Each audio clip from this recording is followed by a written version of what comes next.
right, everybody, welcome back to the YouTube channel. If you're new here, thanks for stopping by. Today's video is about the Landpride FDR 1572. It's a 72-inch finish mower. This is a 3-point mower that pulls behind a tractor with a 3-point. This is why I have always been looking for a smaller tractor with a 3-point. 3-point implements are great to run on these little tractors like Fords, Jubilees, 8Ns, 9Ns, the little John Deere tractors, little Alice Chalmers tractors. The tough thing is knowing how to hook them up. And the nice thing about the John Deeres is that we are already running 2-cylinder tractors and he knows how to repair them. He knows how to keep them running. He knows how to rebuild the clutches, the PTO mechanisms, the brakes, all those things that a lot of people don't know how to do and have to send it to a dealership. So there's a local dealer that has a John Deere 50 that is just the right size for doing lawn mowing around the yard. It's quite a bit smaller than like our 620 that I normally use. It's way smaller than like a 720 or a 730. The trouble is it's gas, so you pay tax on the fuel no matter what. It's nice to use that farm use diesel on all of the tractors, even on the lawn mowing. Even the little boy runs a 720 diesel.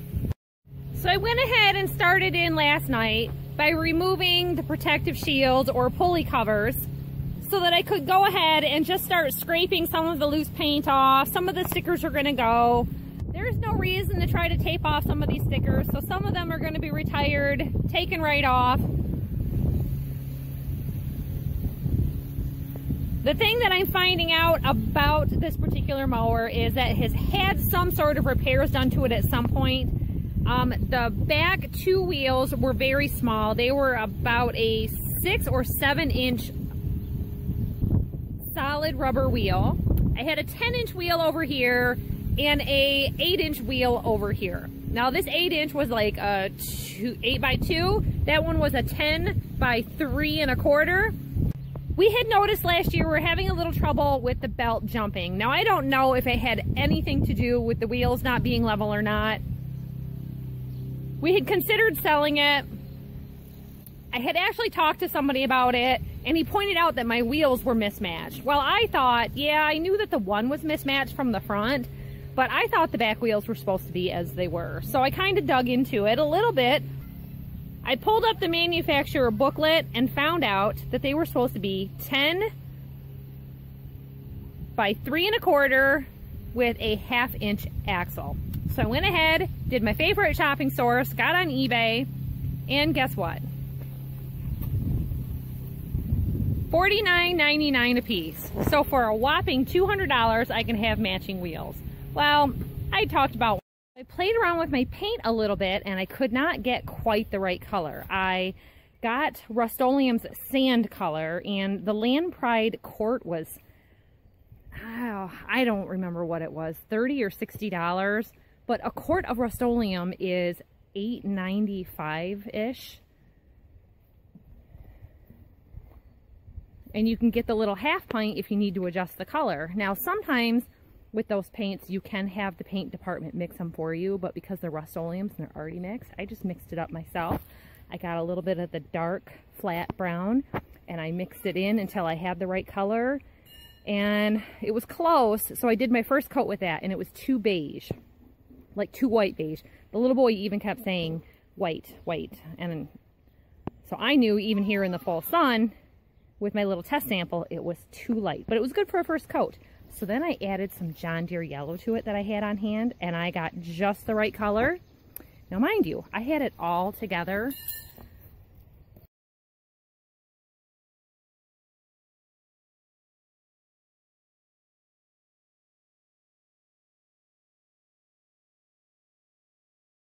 So we're working on our wheel assemblies right now. We're going to have to get some bushings for the replacements because the previous owners just favored washers and threw mismatched wheels on it. We found that one of the bolts was coarse thread, the other 3 were fine. It's supposed to be 6.5 inch fine thread. This is coarse and it's 6 inch, which is normal. I don't know where you're going to find that. But okay, so I got to take that with me or make a list. We'll get it. They're not going to have that. 1 inch and 7/8 times 4. So if you had if they had like a 2-inch long bushing, you'd need 4 of them, and we'd trim each one of them down. Okay. Or if they're an inch long, just get 8. Because we got to. Oh, you know what that would be? If you took a 2-inch bushing and cut with the saw in the middle, the part that gets cut out with grindings is going to end. But how are you going to hold that? The chop saw. Oh, it's got pinchers that hold your piece. So what you do is, if they did happen to make a 1/2 inch by 2-inch bushing, by the time you cut it in half, what you lose from cutting it, and then put one of the pieces on each side, would be totally perfect. Knock that crap out, then you can clean them up a little better the second time.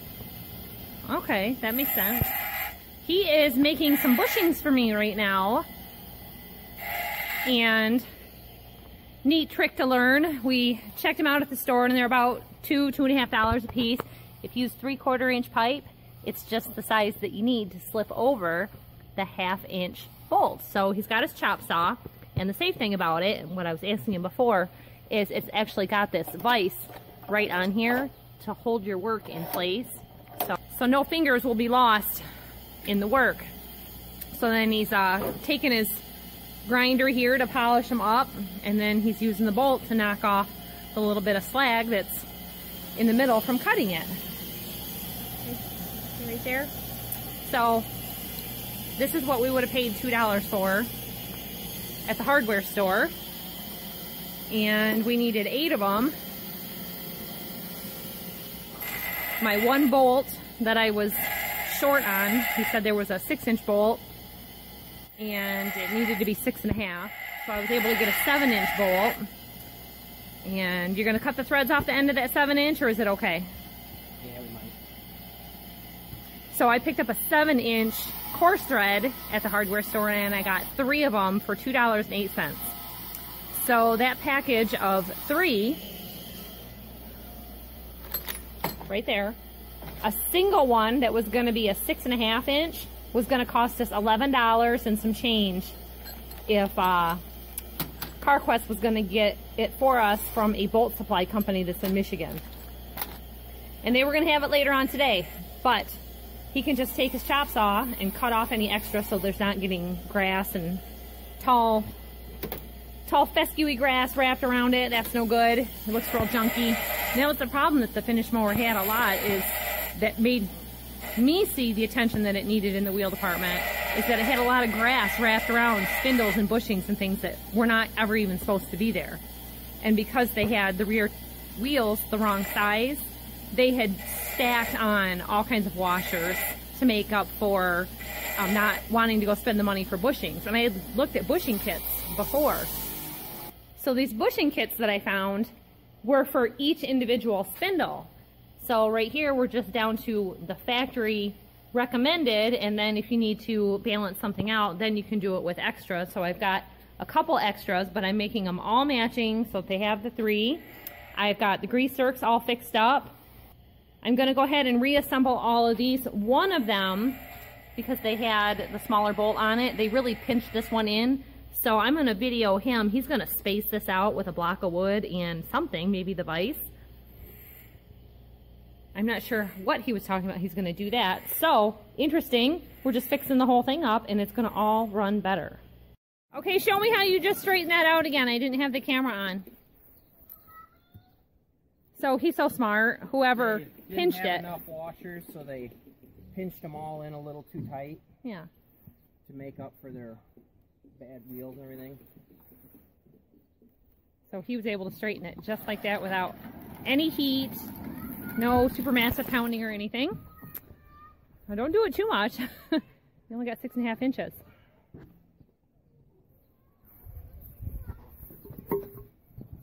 Oh, good job.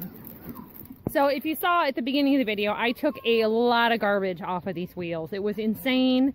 And on the spindles, how many washers this guy threw in on this. And until I saw the grass wrapping all around it, I didn't know how bad it actually was.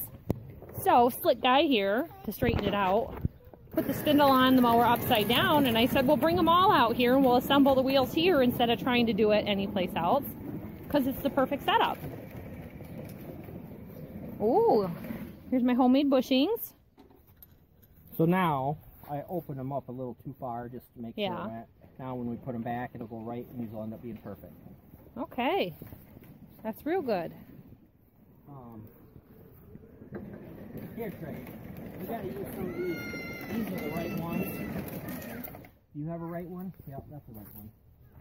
Now, well, don't you need a washer somewhere after the bolt? On the outside? Yeah. So Yeah. here.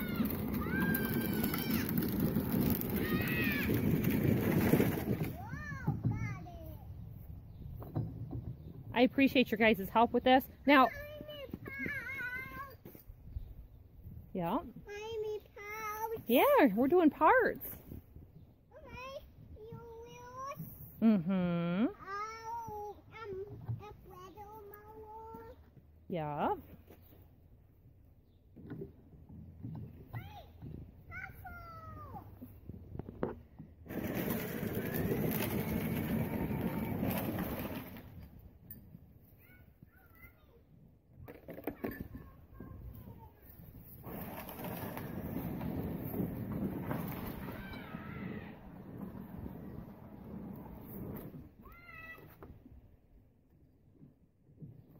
Do you have your bolt on there to hold your battery? Okay.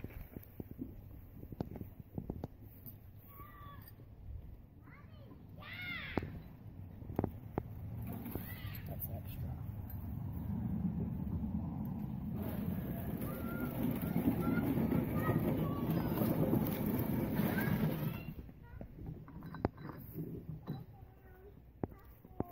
Now pay attention, you guys, there on the front, to make sure you're facing the same way on the spindle. One of you guys has to flip around your tire.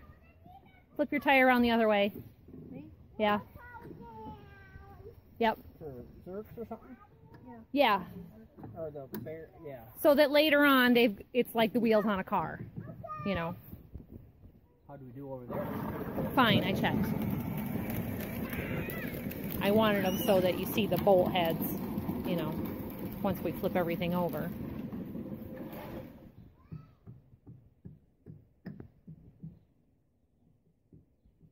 Little details, that, you know.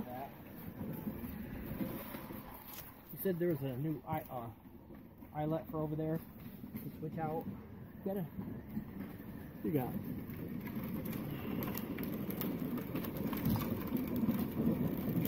A new eyelet. I don't know, you handed it to Put me. a coarse knot on a fine thread or the other way around. Yeah. That's why that thread went so bad. Okay. Well, if that one's bad, switch it with a new one. So we're... Well, no, we need a fine thread. Unless we're either that or we're going to have to put up here. We'll have to... Well, if I'm saying if you don't have a fine thread nut. Yep. We're going to...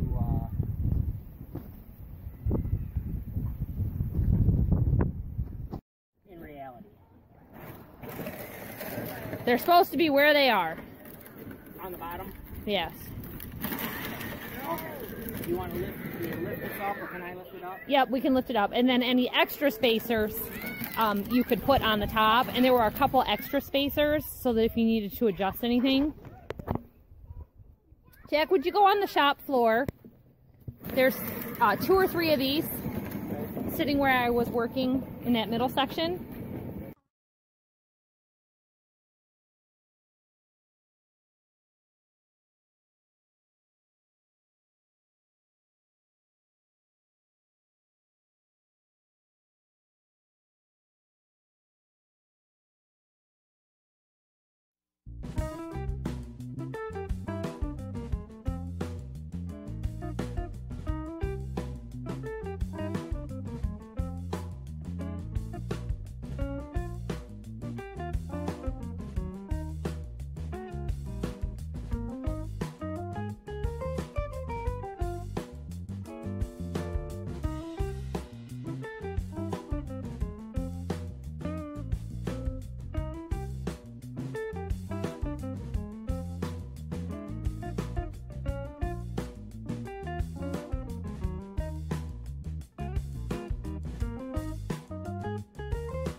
got it all done. We got the wheels on, we got it all greased, I got the safety shields on.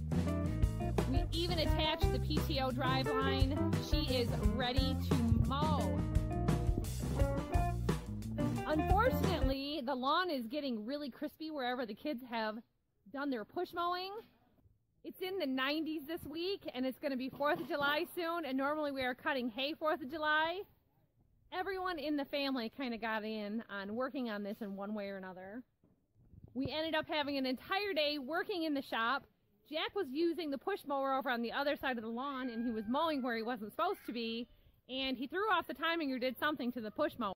A neighbor had donated an old junky push mower with a bad mower deck, so they're doing an engine swap right now because that mower deck is too far gone. So they're working on another mower project, and I'm going to start dinner.